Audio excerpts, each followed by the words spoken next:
Mga kapuso, pinabulaanan ng ilang kaanak ng mga nawawalang sabungero na sila ang lumapit sa abogado ng negosyanteng si Atong Ang para makipagpulong kaugnay sa kaso.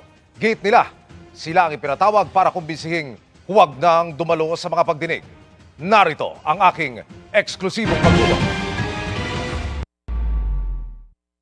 Kuha ito nito lang Abril ng pulungin ng abogado ni Atong Ang na si Attorney Caroline Cruz ang ilang kaanak ng ilang nawawalang sabongero.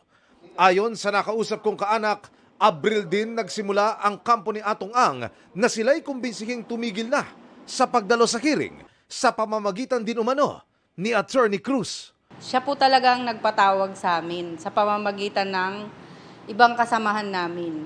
Ang sabi niya sa akin, baka naman pwede na bibigyan ka namin ng pampasyal-pasyal, huwag ka na lang umattend ng hearing. Pinabulaanan din nila ang sinabi ni Cruz kahapon sa GMA News na sila ang nag-initiate ng pulong. Walang katotohanan na kami ang lumapit sa iyo, Attorney Caroline. Never kitang kinontak. Kayo ang kumontak sa akin. Parang sinasabi niya, wag na kaming umattend ng hearing. Kapalit nun yung 40,000 a month. Pag-isipan ko daw dahil may 3 akong mga anak. Kasama umano sa inilatag na deal ng kampo ni Atong ang ipakausap ang pamilya ng mga biktima sa mga nakakulong na pulis na sangkot sa kaso. Ayon kay Lambert Santos, nakaanak ng isa sa mga nawawala, may mga tumulong para makapasok sila sa detention center kung saan sila kinausap ng mga kinasuhang pulis. Ang naging usapan lang doon, para daw marinig namin yung side ng mga pulis. Bahala na kami ang magtimbang. Ang sinasabi niya, hindi siya related dun sa yung kumbaga wala sila yung mga time na nagkakawala yung sabungero. Wala silang kinalaman dun. Nangangamba ang mga kaanak sa binanggit ng NAPOLCOM na kung wala nang dumalo sa mga pagdinig ng isang kaso, malamang sa madismiss ang kaso. Ang hindi pagpunta sa isang criminal case, nagpapahina ng kaso yun eh. Kapag mahina yung kaso, maaaring madismiss ito. Ay baka makapag-bail yan, edi siyempre, pag nakapag-bail yan, edi mababaliwala na yung aming kaso. Kaya nakakalungkot. Kung mapalaya ang mga sangkot na pulis, nangangamba rin si Jaja Pilarta sa epekto nito sa pangunahing kaso.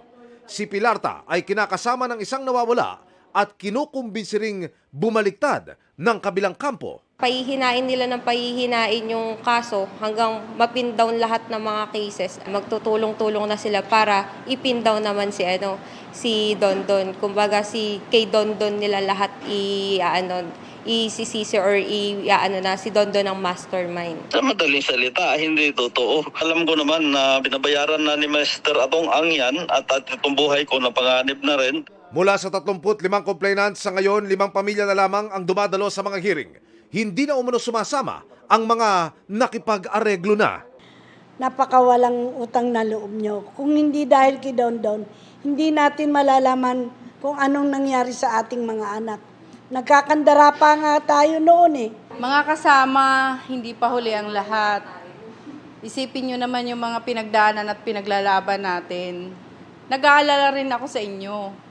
Nandito na tayo sa sitwasyon na to.